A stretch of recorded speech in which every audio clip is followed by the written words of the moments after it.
Pemirsa, Jaksa Penuntut Umum kasus pembunuhan berencana Brigadir Nofriansyah Yosua Huta Barat menolak eksepsi atau nota keberatan terdakwa Ferdi Sambo dan Putri Chandrawati karena selain nota keberatan masuk dalam pokok perkara, dakwaan untuk terdakwa Ferdi Sambo dan Putri Chandrawati menurut Jaksa Penuntut Umum sudah sesuai dengan hukum yang berlaku. Pengadilan Negeri Jakarta Selatan menggelar sidang kasus pembunuhan berencana Brigadir J atau Brigadir Nofriansyah Yosua Huta Barat dengan agenda sidang tanggapan eksepsi atau nota keberatan kuasa hukum kedua terdakwa Ferdi Sambo dan Putri Chandrawati.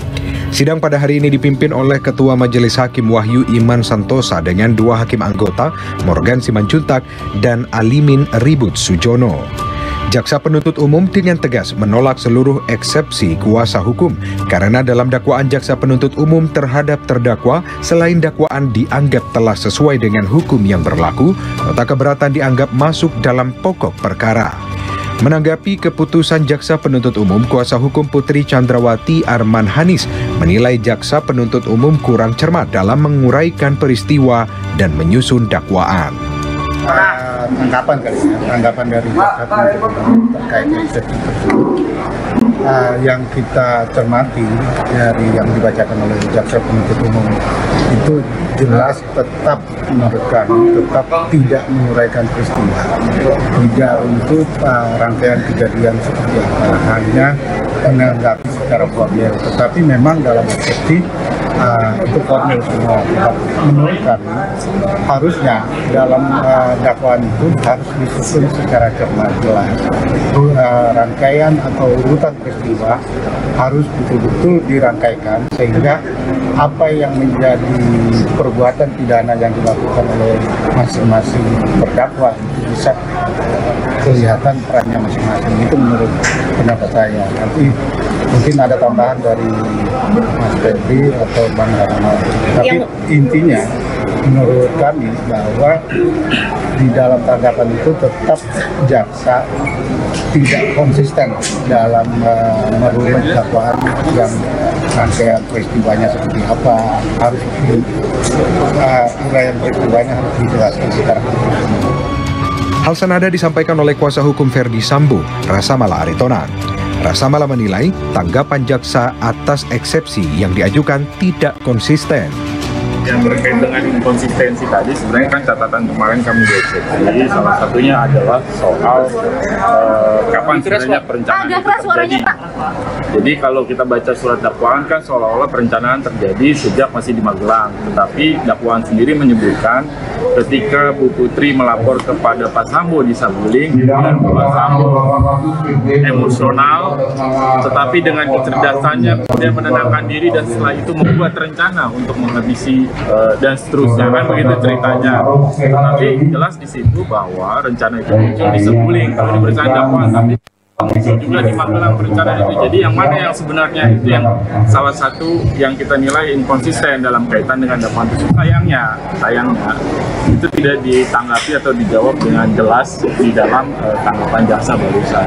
Nah, mudah-mudahan nanti hakim bisa menilai secara lengkap tentu baik dari sisi jaksa dakwaannya juga dari sisi keberatan atau eksepsi yang kami sampaikan. Nanti kita harapkan putusan hakim sekali lagi bisa objektif dan bisa menilai. Apapun putusannya tentu kita hormati, dan tentu hari ini juga kami tetap berterima kasih kepada jaksa untuk menyampaikan tanggapannya. Itu saya kira poinnya. Kuasa hukum terdakwa Putri Chandrawati menyebutkan bahwa dakwaan Jaksa Penuntut Umum dianggap kurang cermat dengan menghilangkan kronologi pelecehan seksual yang berasal dari kesaksian satu orang saksi. Sementara eksepsi kuasa hukum Ferdi Sambo dinilai mengaburkan beberapa peristiwa yang tidak sesuai. Di antaranya, pihak Brigadir J membanting dan melecehkan saksi Putri Chandrawati. Serta perintah Ferdi Sambo terhadap Barada Richard Eliezer atau Barada E bukan menembak melainkan menghajar. Dan terakhir terkait skenario tembak-menembak untuk menyelamatkan saksi Barada E. Dari Pengadilan Jakarta Selatan, Billy Sauhoka, Polri TV. Ya pemirsa, jaksa penuntut umum meminta agar majelis hakim menolak eksepsi yang diajukan terdakwa Ricky Rizal dan Kuat Ma'ruf. Sebelumnya kuasa hukum terdakwa Ricky Rizal menyatakan kliennya ini hanya menjalankan perintah atasan. Sedangkan kuasa hukum Kuat Ma'ruf menyatakan kliennya ini tidak mengetahui rencana pembunuhan.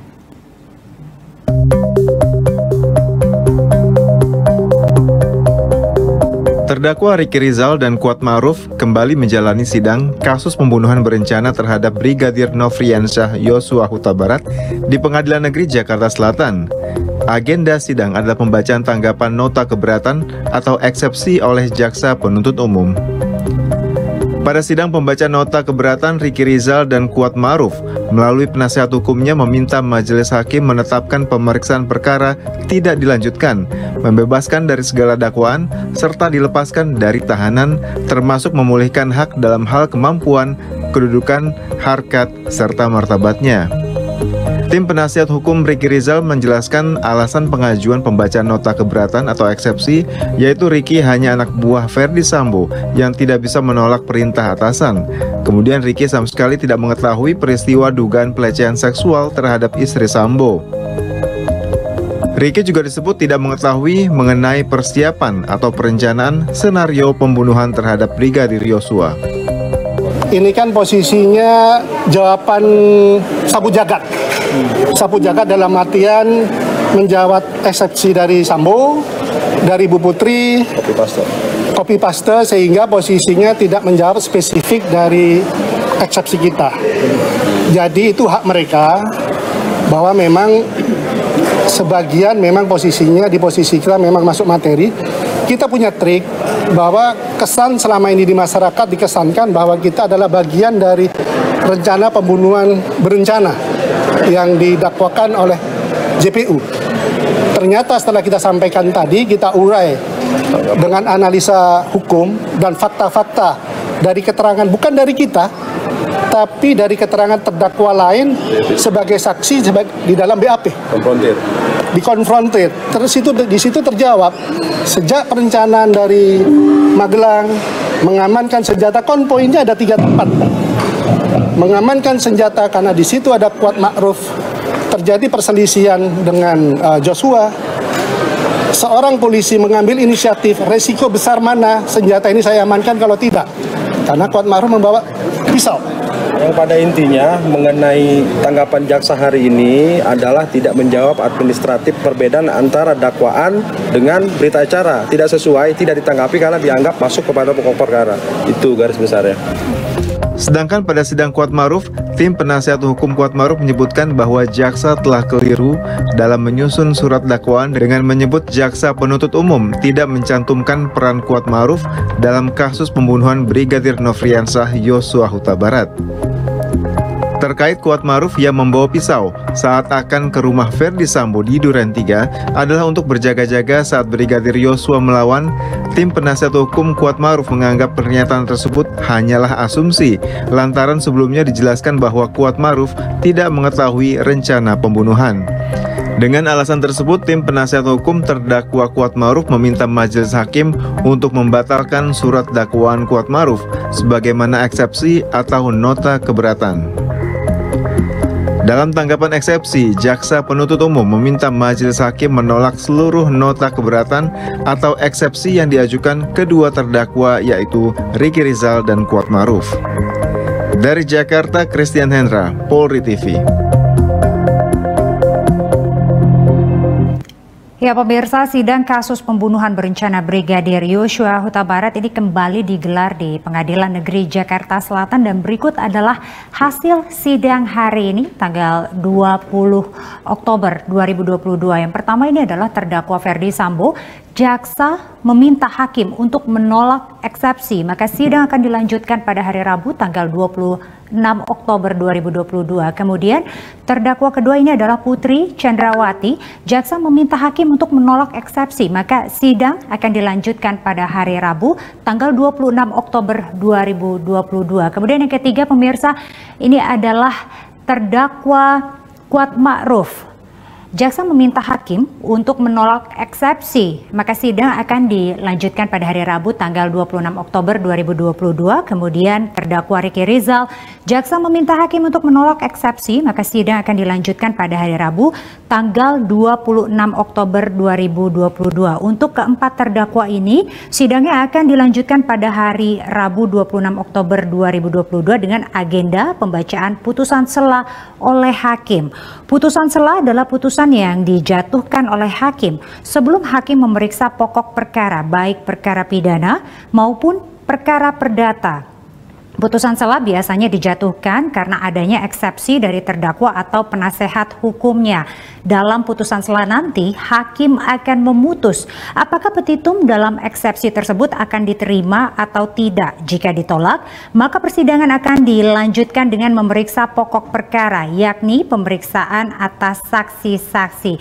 Sedangkan pemirsa, untuk sidang terdakwa atas Richard Eliezer ini akan dilaksanakan pada tanggal 25 Oktober 2022 dengan agenda pemeriksaan saksi-saksi karena pada sidang sebelumnya kuasa hukum dari Richard Eliezer ini tidak mengajukan eksepsi. Nah, untuk pemeriksaan saksi-saksi ini belum diketahui ada berapa banyak saksi yang akan diperiksa terkait dengan kasus pembunuhan dari Brigadir J. Baik pemirsa, kami harus jeda sesaat. Usai jeda berikut akan kami hadirkan beragam informasi lainnya untuk Anda. Tetap bersama kami di Presisi Utama.